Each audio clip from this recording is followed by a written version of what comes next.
La fameuse égérie, hein, c'est une plante qui a été introduite sur la rivière Vendée, signalée sur la rivière Vendée en 1997.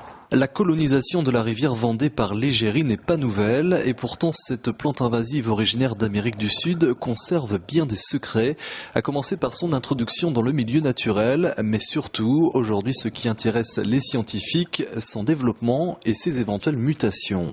Quelle est la morphologie de l'égérie en fonction de la profondeur de l'eau? Est-ce qu'il y a eu des changements par rapport aux populations d'égérie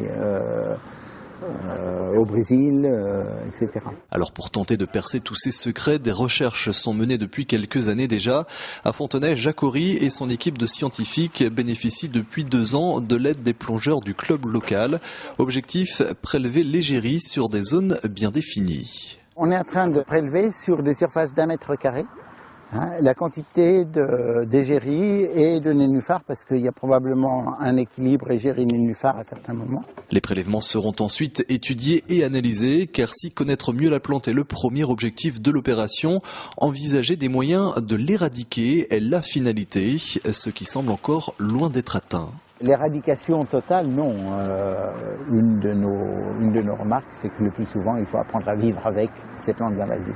Un second prélèvement doit avoir lieu fin juillet après un nouveau faucardage. Il permettra d'évaluer l'efficacité de ce procédé consistant à faucher la plante et qui reste aujourd'hui encore le seul moyen de limiter le développement de l'égérie.